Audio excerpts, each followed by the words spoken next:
Hey, everybody, Lieutenant Joe Pangaro here for the Blue Heart Podcast. So, I want to talk for a couple of minutes today about a case that's in the news where there's been some interesting developments, and I think they go to show the depth of an investigation and how you can investigate things really properly. All right, so it's the Iowa College student murders, okay, that it took place out in Iowa at off-campus housing. I think we're all familiar with it. The suspect, Brian Kohlberger, has been arrested and charged with 4 homicides. So as we look at this particular case, I did a separate program for civilians recently because I got a bunch of questions. How is this guy linked to this crime? How did that happen? How did the police know him? How did they pick him out of nowhere?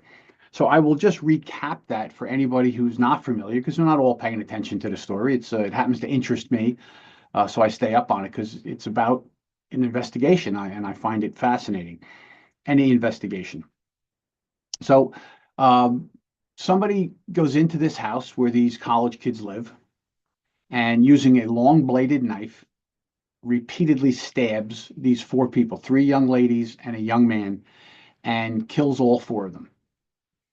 Well, in his desire probably to get out of the scene or shock at what he had done or whatever, we'll find out in time.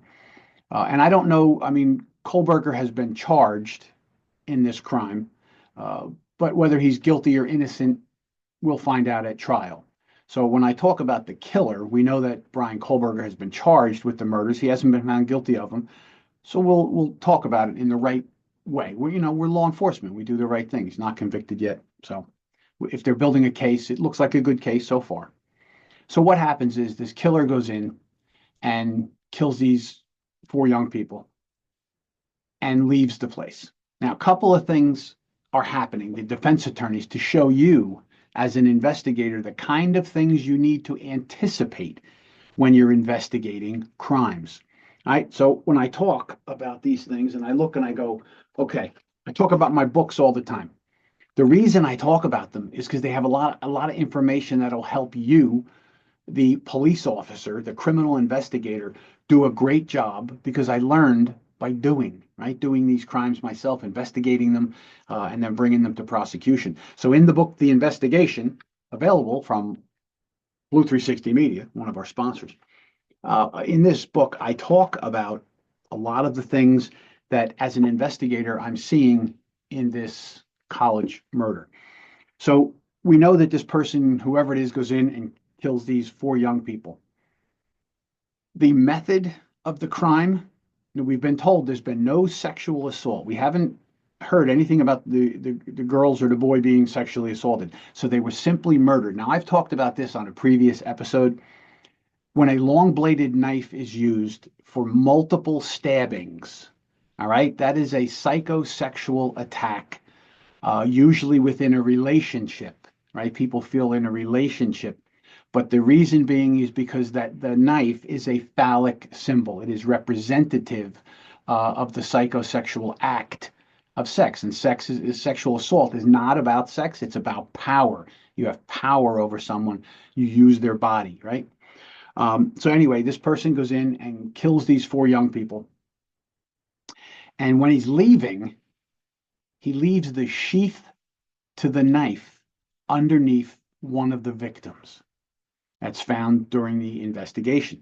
So things that you hear all the time about the dopey burglar who leaves his wallet at the scene. Well, these things really happen because people, depending on the crime, they're not always thinking clearly. They're just simply doing the crime, and then they're trying to get out of there. It's either spur of the moment, they didn't plan well enough, or whatever. So in this case, the killer leaves. Now, there's a young lady who lives in the house who was not murdered, and she saw a person leaving right after she heard commotion in one of the rooms. She thought she heard crying. She thought she heard all kinds of things. She testified. Maybe she was intoxicated. Who knows? It's a frat house where people live, and it's their college. So maybe the girl was drinking. But she said the person that left had a mask on and had bushy eyebrows. Now, I don't know if it was a mask or something on his face, but he had bushy eyebrows. Now, you think a small detail like that might not mean anything, especially if the girl's in touch. But I'm telling you, this is where when you're conducting an investigation, everything is important. Every fact, everything that's said to you, everything that's done. So you have to pay very close attention to every detail because it could all mean something. So bushy eyebrows and a sheath left behind under the body of one of the victims. Now, the police didn't have a suspect at that time. They got this sheath and they checked it for DNA. And I'm sure they put the DNA sample that they found on the clasp of the sheath where you snap the button to open it up, take the knife out. They found some DNA, a DNA sample, and they sent it to CODIS, I'm sure, and it came back with no hit. So people have asked, well, if it came back with no hit, how did they find this guy? Well, they went to the familial DNA bank that we see people use all the time, the commercially available. I want to know who my relatives were. And you send in your DNA, you send in a blood sample or whatever, and they do a history check and tell you, well, your family was Ukrainian and Irish. Your family was Native American and Hungarian, or whatever it is. They test because in our DNA, each one of our individual DNA tells us things about who we are specifically as human beings and give us all that kind of information.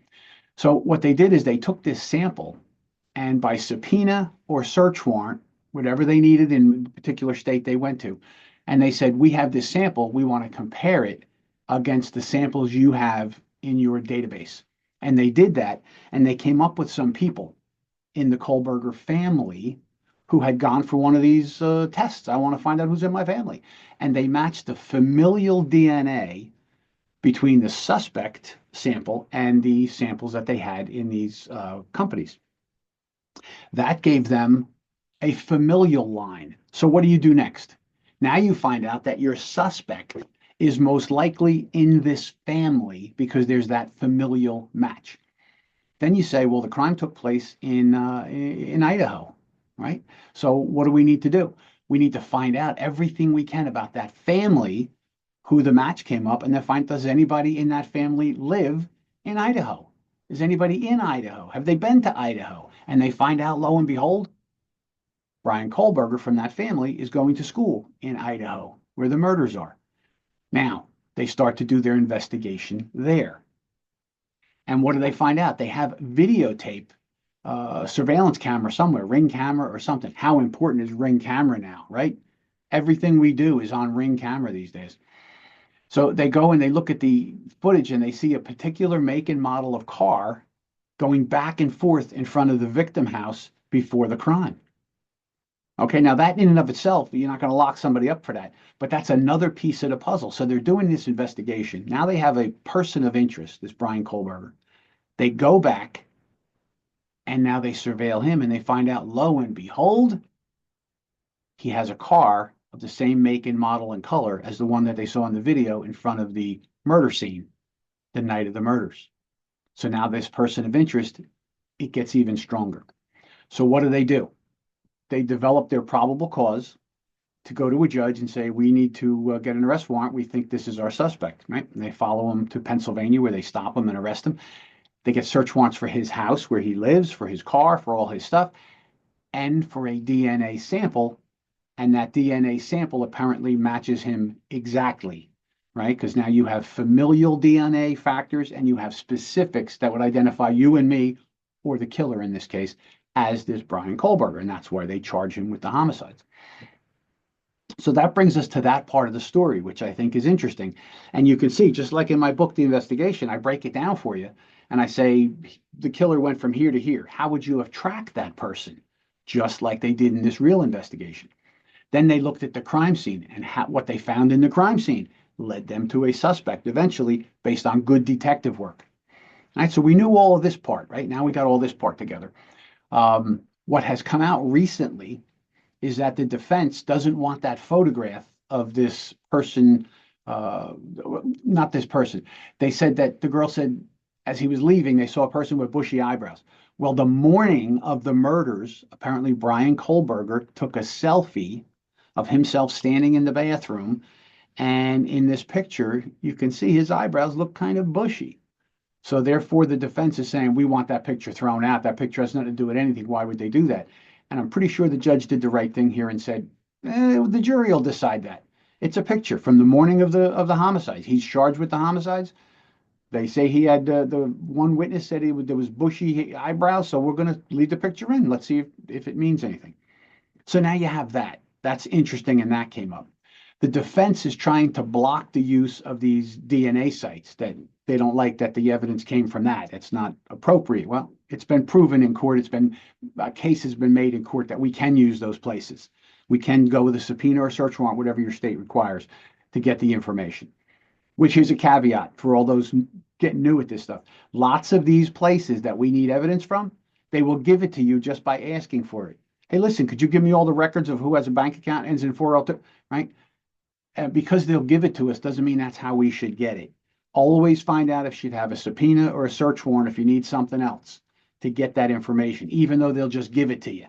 You know, that's fine. You don't want to lose a case later on because if a good lawyer comes up with a good argument that you shouldn't have got it that way, right? There was a privacy interest and the company should have protected your privacy. So anyway, the new thing that's come out is that they did a search apparently of Amazon. Amazon, the place we all buy from. And they found that Kohlberger apparently bought a large bladed specific kind of knife that would have a sheath on it like the one they found at the crime scene. And then they found that after the murders, he was on there looking for another knife like that. Now you compare that with what did they find at his house? Did he buy that knife? Is there a sheath and a knife to go with it? I'm going to say here's where your hypothesis, your investigative hypothesis might come in. He brought the knife with him, committed the murders with it, accidentally left the sheath there, and on his way out of that place, dumped that knife somewhere, threw it in the woods, threw it in a creek, got rid of it, so in case he got stopped, he wouldn't have a bloody knife on him, right? That was responsible for 4 murders. And then he was thinking about it. Gee, maybe he showed it to his friends before that. Maybe he talked about it. When they start talking about this knife and this sheath, somebody would say, hey, didn't you have a knife like that? Where's your knife? So he went back on Amazon to buy another one so he would have one in case anybody asked. That's the hypothesis. I don't know that for a fact. That's what I'm guessing. And that's how you would proceed as a criminal investigator. Maybe that's what he did, right? So they found through Amazon, very meticulous, it appears that they're doing. And we'll find out eventually if they did a good job, a great job, or a poor job. But it looks like they're trying to connect the right dots. And that is how it's done. So I find that interesting, that update in the Idaho College murders. And we've talked in the past about some information that I gleaned from it and I saw and I thought maybe he's an incel killer. And we've talked about that. Go back and watch the episodes about incels where I talked about that. And you need to know about it because you could come across an incel killer or a Zizian who's a killer. We just did an episode about that recently. You need to know about all these things to properly investigate the crime in your community. This is Lieutenant Joe with the Blue Heart Podcast. Now remember, take a look at my sponsors and share this station, tell your friends about it. Everybody subscribe. If you have something you want to talk about, Joe at Pangaro Training, Joe at Pangaro Training. Tell me what you want to talk about. What's a concern you have? And I'll be happy to do a show on it. Till then, be a part of the solution, my friends, not a part of the problem.